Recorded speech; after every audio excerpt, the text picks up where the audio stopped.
Good afternoon, everyone. Thank you for joining us today for the Johns Hopkins School of Education Applied Behavior Analysis Virtual Information Session. My name is Sion John. I'm the Assistant Director of Admissions here at the Johns Hopkins School of Education. I also have my colleague from the Office of Admissions, and she will introduce herself. Good afternoon, everyone. Thank you for joining us today. My name is Tanya McMillan. I am an admissions coordinator here at the School of Education. Welcome. We also have a student speaker joining us today, Jamie Friedrich. And lastly, we have Professor and Faculty Lead for the Special Education Program, Dr. Tamara Martyr, joining us today. And before we get started, I would like to cover a few housekeeping topics. First, today's webinar is being recorded. We will be able to share a link to the recorded video within 1 week. There will be a Q&A session at the end of the presentation. I would like to share the agenda for today's virtual information session. We'll start the presentation sharing an overview of the Johns Hopkins School of Education. Then Dr. Martyr will go over the details of the ABA programs. We have a student alumni of the program. She'll talk about her experience at SOE. We'll wrap it up with admissions requirements and leave the floor open for questions at the end. And to start, we're one of 9 schools at Johns Hopkins University. We began offering college courses for teachers in 1909, and then we became our own school in 2007. We're proud to share that the Johns Hopkins School of Education is consistently ranked one of the top schools in education by the U.S. News and World Report. And for school enrollment, we have approximately 1,741 students. We offer 25 graduate programs, and that includes our doctoral, master's, and graduate certificate programs. And we have a strong network of over 24,000 SOE alums.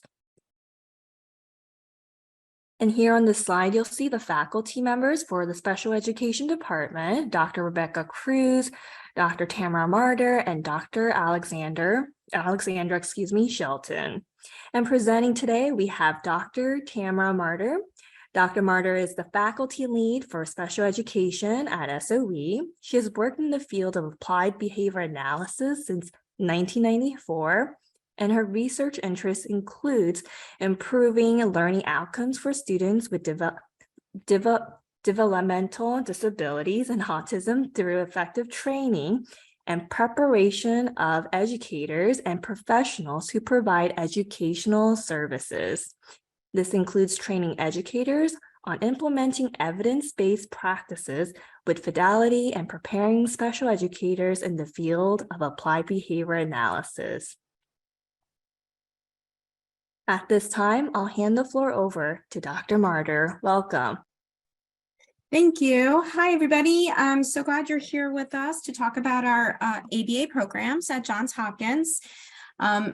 You see on the slide in front of you, what is applied behavior analysis? And I know that most of you know what applied behavior analysis is. That's why you are seeking out information about this program. But I want to talk a little bit about the focus of applied behavior analysis being on the scientific study of the principles of learning and behavior. So when we think about ABA, we're really thinking about this systematic approach for applying these principles to improve socially significant behavior for all individuals. So thinking about the students that we serve within the classrooms or educational settings. We're also talking about supervising and training the adults who work with the individuals that we serve within those classrooms or educational settings. So we're always talking about how do we improve socially significant behavior for all individuals that we work with. So a board certified behavior analyst is a graduate level certification in the field of behavior analysis. And we typically see BCBAs working in a variety of educational settings and with a variety of roles. So if we're thinking about educational settings, we can see BCBAs working in K through 12 public and private schools, center-based programs, home-based programs, as well as consulting through school consultation agencies. We also see BCBAs in a variety of educational roles, from behavior specialist to a teacher, special educator, school psychology, somebody who oversees training and staff development, school speech and language pathologists, home therapists, and other administrators. So we can see the application of this field along different roles within different educational settings. So that's an important piece to point out. So as you're seeking out information about our program, knowing that we find our graduates are in these variety of settings as well as educational roles.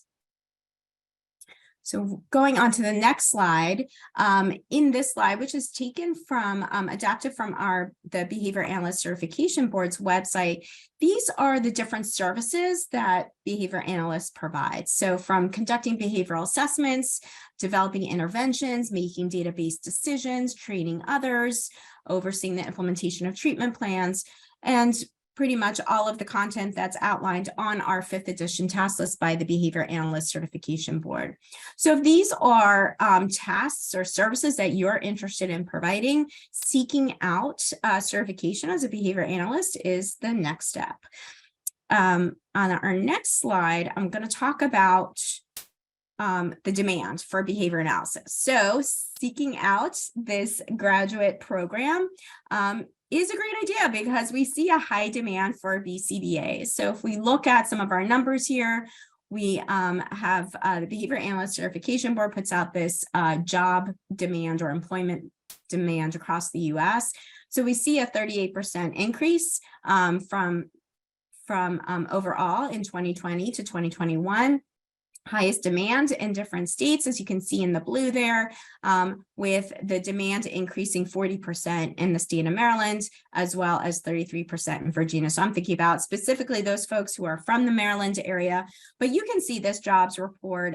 It is posted on the BACB website. So if you're not from the Maryland area or the DMV area, you can sort of see what it looks like from your state. So we do see an increase in the demand for BCBAs. And our program really focuses on training BCBAs or future BCBAs to work in educational settings. So looking at what is required, so if you look on the right-hand side of your screen, you will see there's those circles. There are sort of half circles. And in order to become a board certified behavior analyst, there are a few things that you have to do. One, you must have a master's degree. Second, you must have taken ABA coursework. Third is you need to accrue fieldwork experience to practice ABA with the guidance of a supervisor through supervision. And then finally, the fourth requirement is to pass the BCBA exam. So here at Johns Hopkins, we have 2 specific programs that enable you to be eligible to become board certified in behavior analysis. So the first program that we have is a master's in special ed with a focus on applied behavior analysis. This course provides you with not only the degree, but the ABA coursework, and if you elect to enroll in our practicum electives, also the fieldwork experience. So this program includes the 7 ABA courses that are verified by the Association for Behavior Analysis International. It also includes 5 special education courses, which is a total of 15 credits. And if you're interested in doing the fieldwork experience, we do offer 4 practicum electives that enable folks to accrue those hours. I'm going to talk about that in a few slides. This program, the Master's in Special Ed, can be completed in 2 years. If folks are doing the fieldwork experience with us through the practicum electives, that will require an additional 3rd year to complete those electives. For those of you who are interested in our program and already have your master's degree, the postmaster's certificate in ABA is really the program that you would be looking at. And this course, this program is a certificate program. It focuses just on those 7 ABA courses, which is 21 credits. You are also able to enroll in those same practicum electives. Again, they're not required for the program, but they are required if you want to become board certified. This program also can be completed in 2 years with that optional 3rd year to complete those practicum electives. On our next slide, this just shows that we are a verified course sequence through the Association for Behavior Analysis International. And that essentially means that every year we provide verification. We are given verification by ABAI by submitting all of our syllabi. And that essentially means that all of our syllabi align with the 5th edition task list. And if you're familiar with the BACB requirements, you know that the ABA coursework requires that there be 315 hours of coursework in ABA. And so this verifies all of our alignments of all of our courses with the 5th edition task list. Okay, so looking at our program format, the courses, we have some interesting ways of offering our courses. So all of our ABA courses for both the master's and the postmaster's certificate. So essentially those 7 ABA courses, no matter which program you're in, occur at the same time. So folks in the master's program would be together in a cohort with folks in the postmaster's certificate. So those 7 ABA courses, we have 2 ways of joining those classes. So we have an in-person course where folks can join us at our applied physics lab, which is in Laurel, Maryland. So if you're in the Maryland area and you want to have that in-person class experience, you can join us in class in Laurel, Maryland. If travel is a difficulty for you, you're maybe not within that general area of Laurel, Maryland, or you are from out of state, you have the option of joining that course in progress, face-to-face, through synchronous online access. So really pretty much through Zoom, right? So you can join classes either in person or online synchronously. So it's a really great aspect of the program. It provides that flexibility with joining classes. For the Master's in Special Ed, you can join the 5 special education courses that are in addition to the ABA courses, can be completed either fully online asynchronously, or some of our courses are also in person. So it really just depends. I'm going to be showing you a course sequence in a little bit that really looks at only our autism online courses. So you do have that option. Some of our courses are online, some are in person. So it really just depends on which course of study you are pursuing.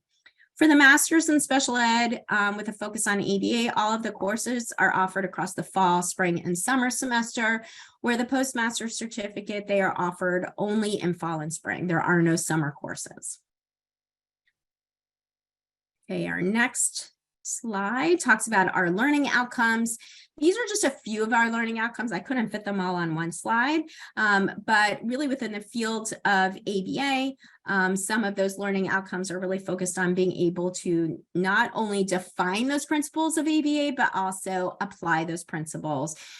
Using research methods to evaluate, so using those single subject design to really evaluate the outcomes of all of our interventions, designing and implementing and evaluating instructional programs, as well as behavior intervention programs, practicing ethically, implementing and managing others' implementation of behavior analytic practices within an educational setting. And our final and most important learning outcome is passing that BCBA exam that's set forth by the BACB.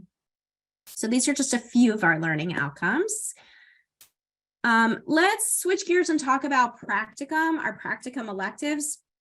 As I mentioned earlier, we have these 4 elective courses that students enrolled in our program can enroll and get those fieldwork hours. We have anywhere from 1 to 4 courses. So you could take 1 course with us, you could take 2, 3, or all 4.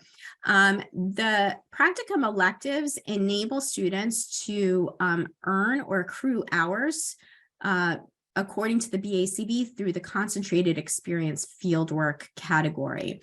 So for those of you who are familiar with the different ways that you can accrue fieldwork hours, it's either fieldwork experience or concentrated experience. The fieldwork experience overall is 2,000 hours, and the concentrated experience is 1,500 hours. So everybody gets really excited because, of course, I want to go less hours, but that concentrated is an important piece within that label. So the concentrated fieldwork hours means that you are getting additional supervision. So you're getting supervision twice a week. The way this program is set up across, the way these practicum electives are set up across a 15-week semester is that you can accrue 25 hours per week, and you get, through our program, we provide you with a supervisor where you get 1.5 hours of individual supervision a week and 1 hour of group supervision through the course. So we meet once a week for 1 hour, and that enables you to get the 10% of your hours supervised. We have a practicum coordinator who helps become a liaison between students and their practicum sites.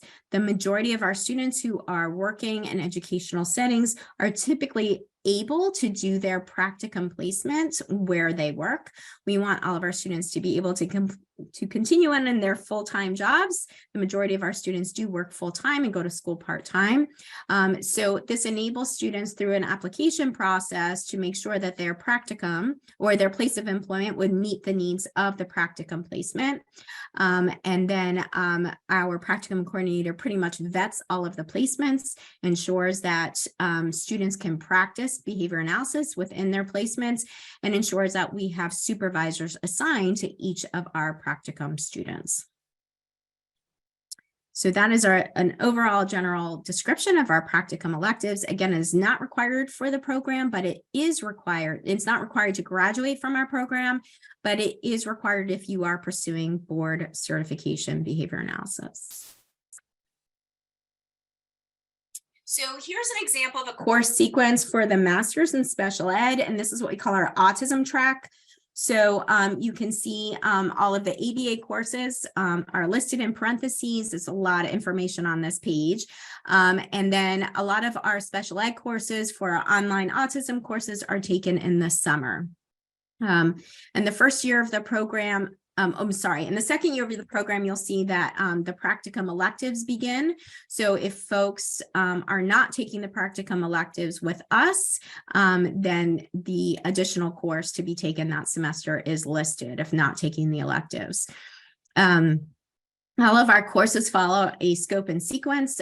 So each course is a prerequisite for the next course, specifically in the ABA coursework.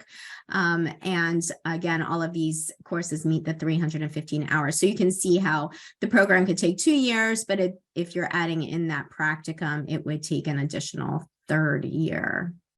Our next slide gives the example of the postmaster certificate. Pretty much follows the same sequence that you just saw for the master's degree, except that we don't have the courses in the summer. So a quick overview of these courses. I want to quickly go through that. These are of the ABA courses. In the fall semester, all of our students take our Intro to ABA course, which really is, I always describe this course, it's like going to a new country and learning a new language, because you're really learning the language of applied behavior analysis, learning all of the terms and the principles. The other course we take that semester is research methods, where you're really looking at how do I use this single subject design to evaluate my programs? How do I collect data? How do I collect reliable and valid data? And how do I analyze that data through single case design? In the spring semester, that first year, then we move into talking about behavioral assessment. How do we assess for interfering behaviors within educational settings?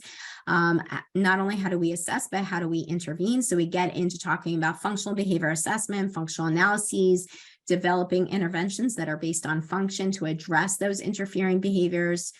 And then our second course that semester is our ethics course, which really goes in and talks about our ethics as behavior analysts.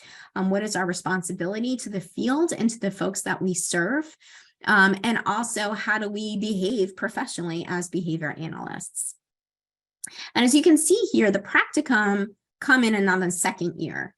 If you are accruing fieldwork hours outside of Johns Hopkins, According to the BACB, you can begin accruing your hours as soon as you start taking coursework in ABA.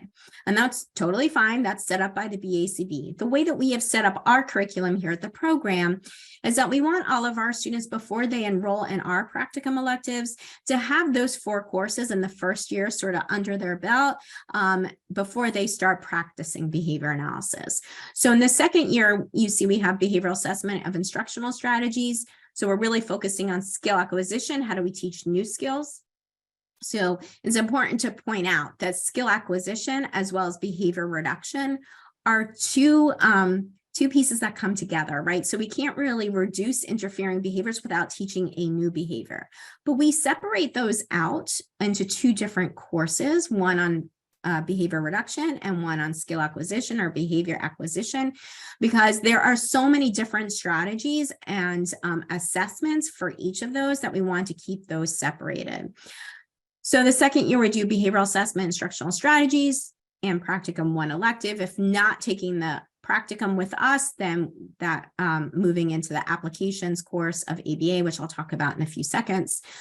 The second semester is focusing on supervision and consultation practices. So how do we supervise others? And not only are we preparing BCBAs in this program, but hopefully we are preparing BCBAs who will one day supervise other future BCBAs. So we talk a lot about those practices in ABA during that spring semester and the practicum 2 elective. Both practicum 1 and practicum 2 that year are focused on behavior reduction and skill acquisition, behavior reduction in the fall semester, skill acquisition in the spring semester. And then when we go into the third year of the program, if folks are doing the electives, the focus will be teaching others about behavior reduction. So that's where that supervision piece comes in, teaching others about behavior reduction or skill acquisition. The final course that you see there in the fall semester is applications of ABA in the classroom. And this is really a special course because we are talking about specific issues or areas within education and within ABA. So where ABA fits into education. So some of the special topics are ABA and autism, ABA and positive behavior supports, ABA and ethical use of extinction and an educational setting. So we were looking at these special topics in ABA and education. The second half of that course is really focused on how to prepare for the BCBA exam. So the second half of that course, we break down the 5th edition task list. We go through it piece by piece. We practice answering questions as we might on the exam. We practice study skills for the exam. So we really are setting you up in that class to not only learn about these special topics in ABA, but also to provide you with the study skills to prepare for the exam. Okay, so those are the 2 course sequences. Some additional information. I know it's a lot of information to take in, and we'll be available to answer some questions as we go through this. Once students complete all 12 courses, they can earn a master's degree from Johns Hopkins University in special education. If students are doing the postmaster certificate, once you complete those 7 courses, you will receive a postmaster certificate in ABA from Johns Hopkins. Students who elect to do the fieldwork hours with us, anywhere from 1 to 4 courses, will be eligible once they have those fieldwork hours. So we do not provide that certification. Students do need to apply to the BACB and supply all the supporting documentation that we provide for you in order to apply to get approval to sit for the BCBA exam. So we don't award the certification, but we give you all of the coursework and the fieldwork hours. It is expected that students who do go through our program pursue certification in behavior analysis. So obviously you can't go through our program, not get certified, but call yourself a behavior analyst. It is very important that folks who complete this program do pursue that certification. And those fieldwork hours, if you're not doing it through Johns Hopkins, then it would be expected that you would pursue that those fieldwork hours on your own. Sometimes we have folks who are coming from employment situations where they have BCBAs on staff who there's already supervision built into their into their employment. So it's not necessary that they would need to take the electives, but it is expected all students will accrue the appropriate fieldwork experience hours. Okay, our next slide, some advantages that I wanted to point out about the program is that our focus is on ABA and education. So we're not an ABA and autism program. We are focusing on the application of behavior analysis in a variety of educational settings with a variety of identified disabilities or educational needs.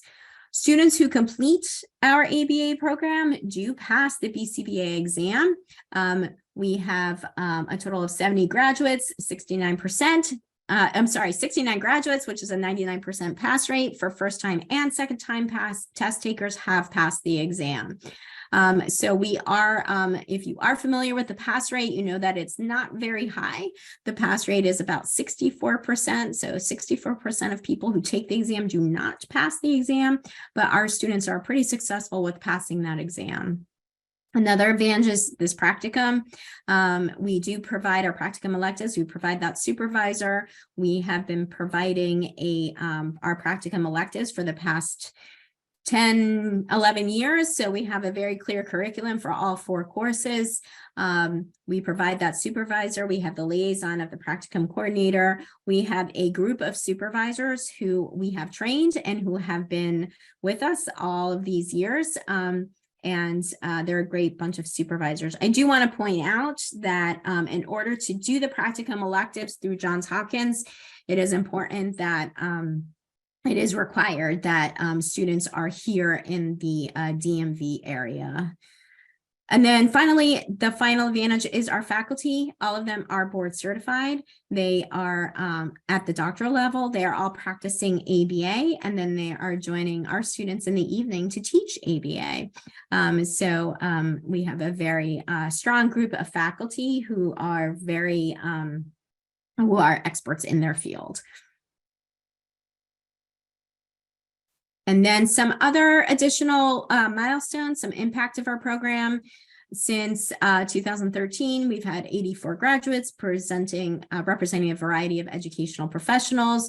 We've had 7 cohorts complete our program.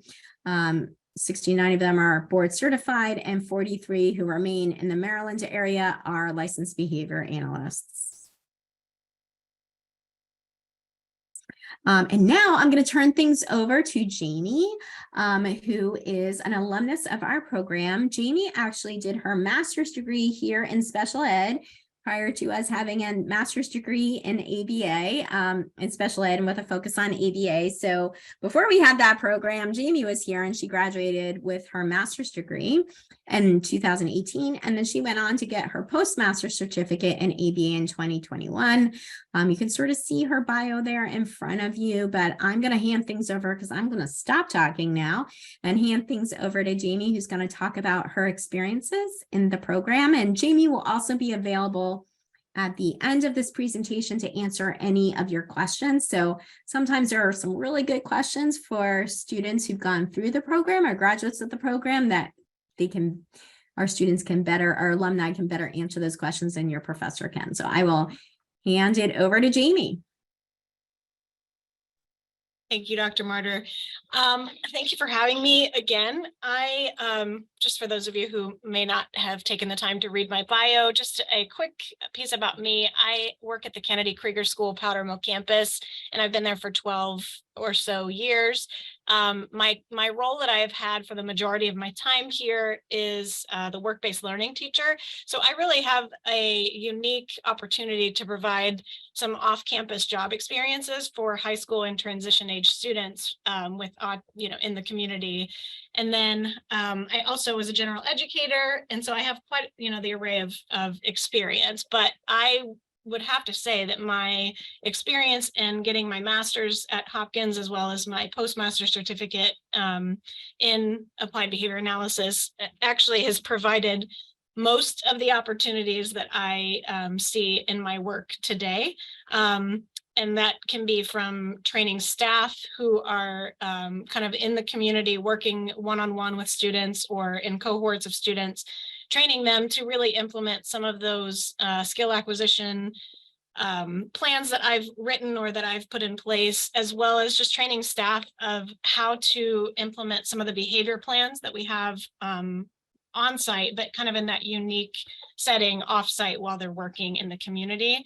I'm also in a unique position as well to communicate and to train some of our community partners how to interact with our individuals in the workplace as well. And so I feel like my time at Hopkins really has honed some of those skills as far as the gaining the confidence and the I guess the expertise in what I have, but implementing it off in more unique ways in the community as well.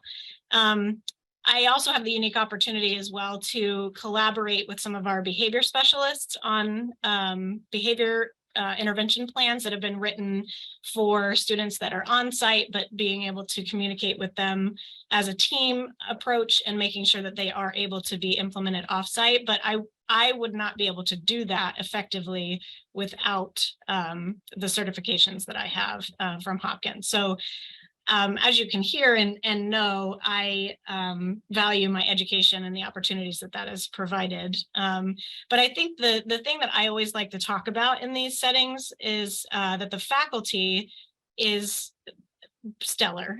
There really is no other word to describe it. I think Dr. Martyr said it really perfectly, that they're experts in their field. But I think that the thing that that I appreciated most was that they're experts in unique, how can I say this, unique parts of their field. So you might have someone whose focus or passion is the ethics component or the research component or the skill acquisition component or the challenging behavior component. And so you really, all of these faculty members come with a unique set of skills to prepare students for implementing applied behavior analysis practices in the real world. So that was something that was incredibly valuable to me, as well as the small class size. I think my cohort for both my master's and postmaster's was only like 7, maybe 8 students. And so with that small class size, it just really provides an opportunity to get to know who you're in classes with, to really talk with one another and problem solve. Because like Dr. Martyr said, most of the time you're in full-time employment. So you're coming up with or coming up against these issues in real time. And so you're actually able to talk through and work through some of those more challenging concepts in real time, which I think is really really special about this program. And then finally, one of the things too, like pairing back to the faculty being so such professionals and experts in their field, I have found that they treat us as colleagues from the start. And so it's a very collegial, conversational type education experience. And then once I've graduated, it's more of the like actual colleagues, like we're all BCBAs, and I can pose questions to Dr. Martyr or any of the other faculty on this side of things as well. So I would not be the educator that I am today without either of these programs.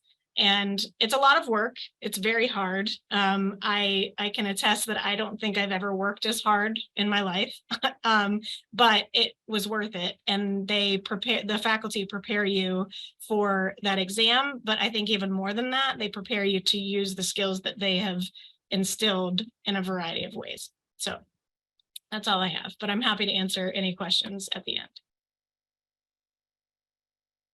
Thank you, Jamie. I appreciate you joining us. One question I get as faculty in this program, who is your ideal program candidate for the program? So I've listed a few things here for you all to think about. The first one is demonstration and desire to commit to the field of applied behavior analysis.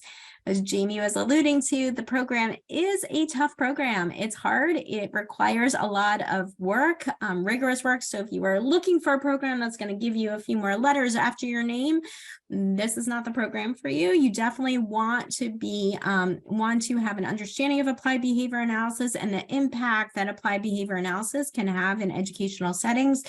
So we are looking for folks who, are committed to the field of applied behavior analysis.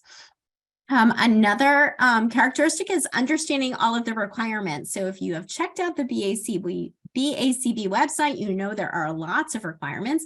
If you haven't checked it out, I highly recommend that you do so before you apply to the program. You don't have to have it memorized for sure. I don't have it memorized, but you have to understand what those requirements are, meaning, you know, what is required of me through a program. As I go through a program, what are the course requirements? What are the fieldwork requirements? But also, what are the requirements once I graduate from the program and once I become a board certified behavior analyst? Because that is an important piece too. There are continuing education credits. As BCBAs, we need to keep up with the research in our field. And we have to continue to be trained and supervised. Another characteristic is the ability to commit to 2 to 3 years of intensive graduate coursework. There is a lot of reading in this program. There's a lot of writing of papers, taking tests because we want to practice for that BCBA exam, a lot of writing and professional writing and presentations and working with your peers. So it's a well-rounded experience, but it definitely takes a lot of time and investment in studying for all of the courses and engaging in all of the coursework. And then the other requirement is demonstrating meeting all those admission requirements, which we're going to talk to you about in a few minutes. And then finally, to be able to work and study hard. So what is next? Make sure you review those BACB requirements on the BCBA exam, get your application started, and there's the link to get that application started. And please reach out to me with any questions. I know that we'll have some time to answer questions today. Sometimes when you get off these information sessions, you have like 10 more questions. Feel free to email me directly and I can answer any questions for you. And if I can't, I'll get you to the right person who can answer those questions for you. So I think I'm going to hand it back over to the admissions office. Thank you. Thanks, Dr. Marta and Jamie. So now we'll move on to the application and admission requirements. For the program, you do have to have a 3.0 or better cumulative undergraduate GPA. Applicants must also submit a completed application, which can be found on our website. The application fee is $80. We also require all official transcripts from all of your post-secondary institutions that you may have attended. We do need all official transcripts, including institutions that you may have taken courses at but did not receive a degree. Additionally, an essay and a current resume are also required, along with 2 letters of recommendation, an interview, and also finally, the GRE is not required for this program.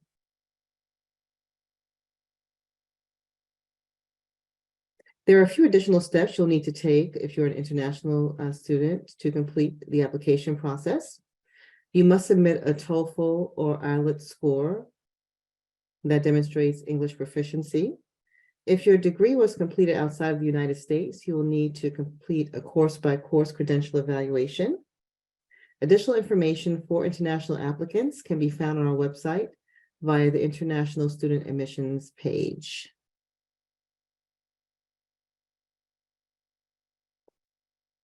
Next, here on this slide, we have the current tuition for the School of Education. For this program, it is $10.25 per credit for face-to-face courses and $10.25 plus a $20 per credit technology fee for online courses. For additional information on tuition and fees, please visit our School of Education website for those details.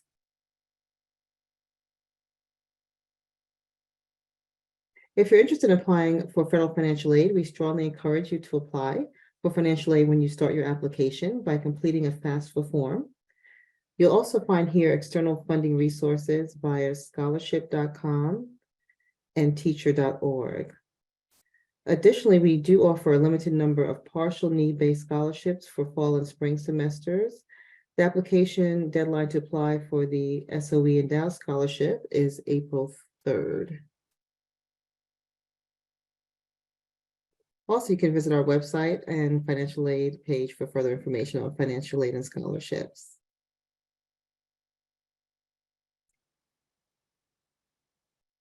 We thank you for attending the webinar today. At this time, we would like to open up the floor for questions. So please feel free to type your questions into the chat area and we'll read those aloud to answer your questions.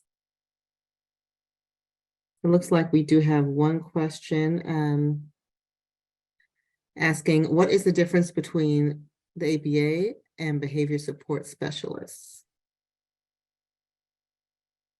Okay, so thank you. So I think that's an interesting question. Allison, thanks for your question.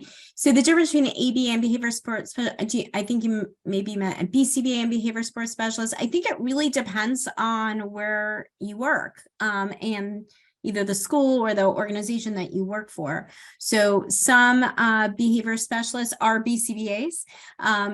And that may be a requirement of that job. Sometimes it's not a requirement of the job.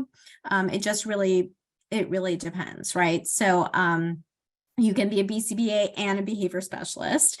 It really is, I think within a school setting, a behavior specialist may only be focusing on maybe writing and implementing behavior intervention plans, where a BCBA may be responsible for skill acquisition as well as behavior reduction. But I think it really just depends on where you are working. But if you have more questions, Allison, I can, more specific questions to that, I can help answer that too.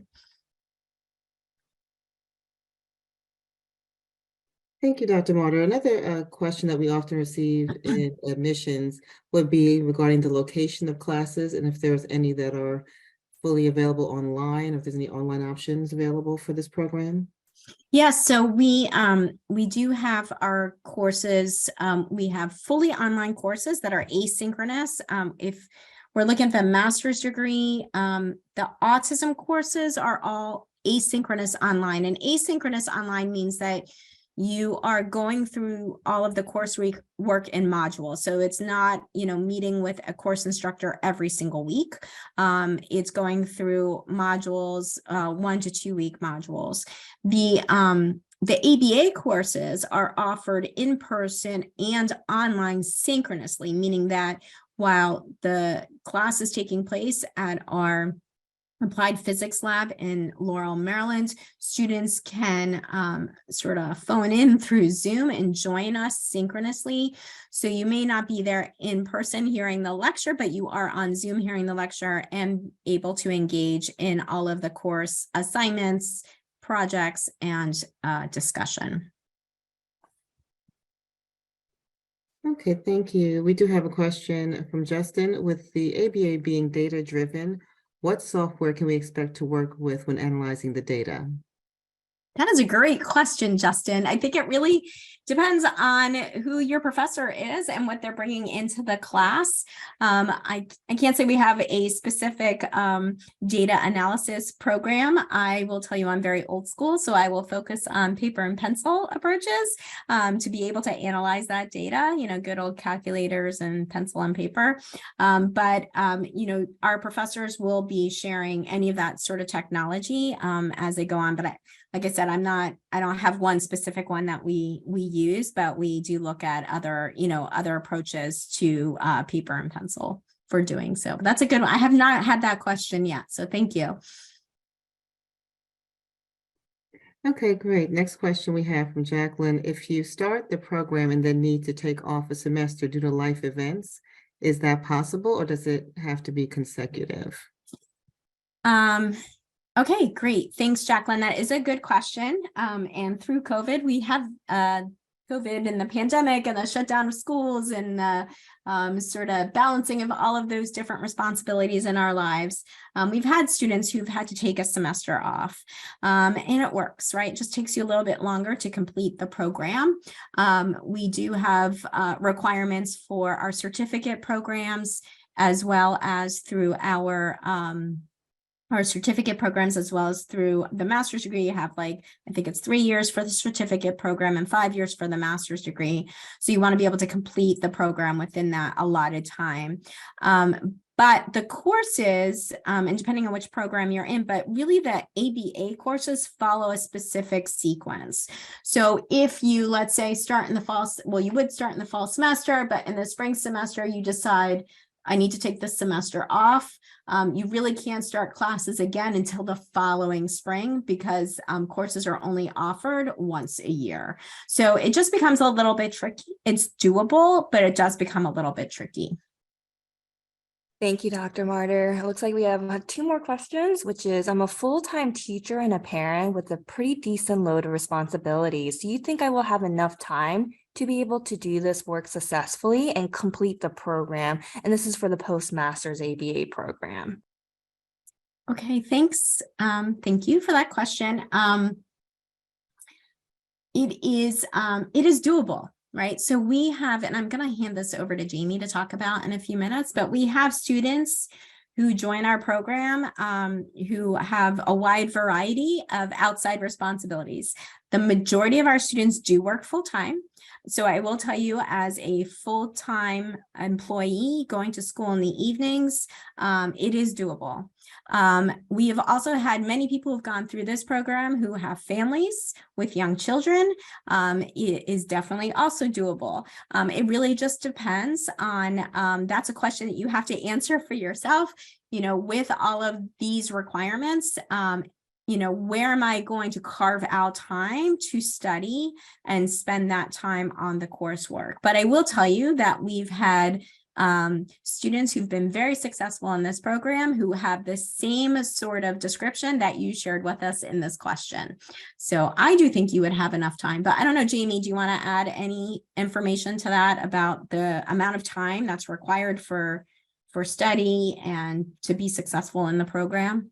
Yeah, I mean, you said, kind of took the words out of my mouth with obviously it really needs to be a decision that you make on your own. Like, you're the only one who really truly knows your schedule. But what my experience was, I found that yes, it was challenging and it was an additional responsibility. It was additional, in some ways, sometimes full-time job, or it felt that way anyway. But it's all in a matter of how you manage your time. And so I found the most helpful thing for me was to carve out a certain amount of time for all things school related. So that was either reading articles, writing papers, implementing things from supervision. So across both, when I was there, I was only there with the 2-year program. So across both years, across all of the semesters, I just carved out a certain amount of time that basically this is my school time. Sometimes you had to go above and beyond that, but that way it was already carved into my schedule. I didn't need to, quote, make time for it. It was already there. And so Dr. Martyr said it's completely doable, but it is, just that additional, it might feel a little clunky at first, just being transparent. I don't have a family, but I do have responsibilities outside of my full-time job. So it's a lot, but once you find your rhythm, you're able to keep up with it. So completely doable. And we even had, my cohort had someone who was pregnant and then had a newborn through the program as well. So in some ways I wish she was here to speak to that piece, but anyway, so completely doable. Thank you, Jamie. Thank you, Jamie and Dr. Martyr. The next question we have is there a cohort available through Howard County Public School System? So that is an excellent question. Right now, we don't have an established partnership with Howard County for this specific program, but we have had many students from Howard County go through this program, and we are pretty knowledgeable of the folks. We have a good working relationship with folks in Howard County, but we don't have a specific program. I will tell you that we are seeking out those additional partnership programs. So to be determined or coming in the future, hopefully. Thank you, Dr. Martyr. We don't have any other questions. So you will see on this page contact information for myself, Tanya McMillan, admissions coordinator, So you can certainly reach out to me with any questions you have about the application or admissions process. And my colleague Julianne Taylor, the academic program administrator for the program. So we do appreciate you joining us today and attending today's session. Thank you so much and have a great evening.